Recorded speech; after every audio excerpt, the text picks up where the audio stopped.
What's up, PlayStation Nation? This is the Allworld-Gamer, and welcome to the Boltor Prime overview and build guide. And if you haven't already figured it out, the Boltor Prime is probably, if not definitely, the best weapon in the game.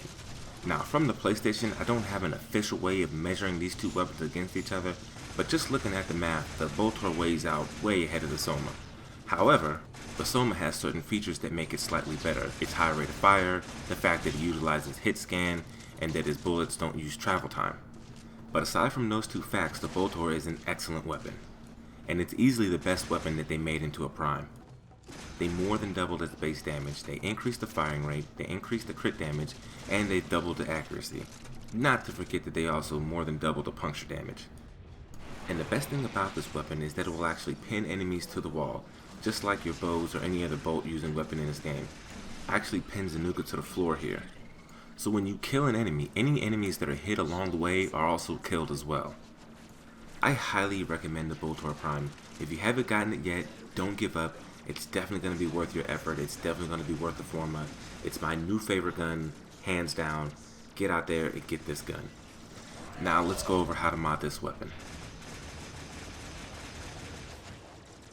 In order to get the most out of your Boltor Prime, you're going to need to add at least 5 forma, and one will be used to replace the D polarity that it came with. And as you can see here, I actually used 6, but that was because I initially had an extra V polarity, but it turns out after some experimentation that it's better to use 2 dashes. So in the end, you want to have 4 Vs and 2 dashes. For each build, you want to use Serration, Split Chamber, Heavy Caliber, and Speed Trigger. Now, I only like my Heavy Caliber 2 from the top, but if you want, you can take it all the way up. The Boltor Prime's accuracy is double that of the regular Boltor, and with Heavy Caliber 2 from the top, it only reduces your accuracy to what the Boltor used to be, so you're not going to notice much difference. For our elementals, we want to go with Radiation for Grineer, and the reason I say Radiation is because if you're going to be doing high level Grineer, the enemies that are going to give you the most trouble are most susceptible to Radiation. And you might be asking, well, there's room to add Viral. Well, the truth is there's an armor algorithm that you have to consider, and that it's better just to add a Wildfire to increase your radiation damage and a Banner Grineer for best overall damage. For Corpus, we're going to go with the same 4 base mods. We're going to add our Magnetic Elemental combination to rip those shields off, and then we're going to add some poison damage to give that extra damage against flesh. And then of course our Bane mod for overall best damage. Next, I'm going to do something a little different. Normally I would do the Infested, but because they're almost non-existent and we don't really go target them, I'm going to give you a build for dealing with the corrupted enemies in the Void.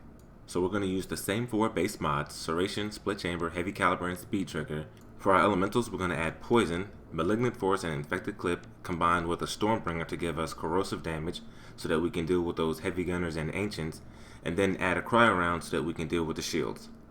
And in case you are looking for the Infested, replace Cryo Rounds with Bane of Infested for best overall damage. And this is it for what I recommend for best damage for this weapon against these different enemy types. Remember, if you're not going to be doing the highest level of enemies, feel free to switch some things around, do some experimenting, and find out what works best for you. But I have done the research, and I think this is going to give you the best damage overall. And of course, if I find something better or something changes, I'll definitely put out an update and get it fixed right away. So I hope I helped some of you out today. Please remember to like, comment, and subscribe, because I'll be back with more Warframe.